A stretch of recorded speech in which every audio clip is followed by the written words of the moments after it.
Royal Morning mga kapuso, karong buntag atong makauban ang cast sa biggest murder mystery drama ng Royal Blood. Let's welcome Dion Ignacio and Lian Valentin. Hello po, maayong buntag po sa inyong lahat. Yes, and Madabawenyo. Madayaw Davao and Madayaw Mindanao. Ay, guys, Madayaw Davao, no? Lian, kamakailan nag-trending ang isang scene mo dahil sa napakahusay mo na performance kung saan binansagan kang nanlalamon. Saan ka ba humuhugot ng inspirasyon para bigyang buhay ang iyong karakter na si Beatrice? Naku, marunong lang ako lumamon ng pagkain. Of course, kung mahal mo talaga yung ginagawa mo, talagang gagawin mo lahat ng effort kasi. So, I really love acting. As in, passion ko siya. Kaya talagang, alam mo yun, nandun yung puso ko para matuto palalo. And yun nga, yung kumbaga industriya namin na to, itong craft na ginagawa namin, kumbaga it's art also. So, hindi siya ganun kadali and malalim siya. But talagang years of like, learning. And hanggang ngayon natututo pa rin naman talaga kami. Kasi non-stop learning talaga siya. So, ang importante lang talaga is maging dedicated ka, maging committed ka, and of course, ibigay mo yung full effort and best mo and everything follows. Domino effect na yun kasi doon na makikita. Nakatrabaho sa Oo, hindi nga.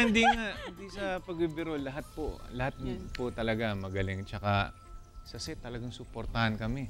Kahit ako yung nasa akin yung camera, sinusuportahan nila ako. Ma-acting talaga sila kahit na wala silang cam para sa akin, masuportahan nila ako.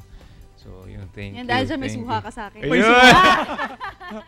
Kasi maganda kasi tulungan talaga. Totoo. Acting kasi hugutan na energy para mag-work yung scene. Yes, Para hindi lumaylay. Tsaka ang ganda ng storya, kailangan galingan mo. Kailangan galingan. Yes. Kasi kung hindi mo gagalingan, sayang yung story.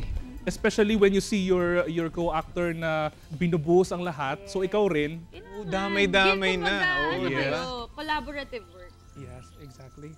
So guys, ano pa ba ang mga dapat abangan ng ating mga kapuso sa patuloy na umiinit na eksena sa The Royal Blood? Talagang mati-challenge yung mga tao. Kahit ako, nung nalaman ko kung sino nga, hindi pala mahuhulaan. Mahihirapan. Kaya nga. Mahirap. Siguro a little like... Nung nalaman namin, ay hindi mahuhulaan ang tao to. Hindi talaga. A little hint lang for the viewers, everything's connected. So, kailangan yung maging mapagmatsyag. Yan lang yun. Kasi yan yung isang signs, kumbaga, ng isang magandang series, no? Yung, kumbaga, unpredictable. Kasi hindi ba minsan boring pag alam ko na yan. Predictable. Ano dyan, di ba? Parang alam ko na yan, paulit-ulit yung story nga, ganyan mangyari. Dito, hindi. Hindi. As in, Ano ka? Hindi ko Gugulat inaasahan na. Siya pala. Ganun. Oo, nagugulat ka na. Papa-OMG nga tayo eh, no? Andrew pala. O kita mo, baka malay mo. Yung kausap mo. Abangan. Malay mo, Di ba? ikaw Hindi pala mo alam. ang killer. Pasok ako doon. Oh my God. Tapos pag nalaman mo na, na-interview ko sila, kaharap ko na pala yun nung last time nasa Davao. Di ba? May mga ganon. Pero di mo alam, di natin alam. Please invite our Kapuso viewers na patuloy na subaybayan ang The Royal Blood at pasalamatan nyo na rin ang ating mga fans na nakisaya sa Kapuso Mall Show. Yan, maraming pong salamat sa lahat ng nakisepo sa aming Kapuso Mall Show. Yan, at pinapangako po namin na lalo pa namin pong pagbubutihan ng mga aming scenes sa Royal Blood. At maraming salamat din po sa mainit na pagtanggap sa amin.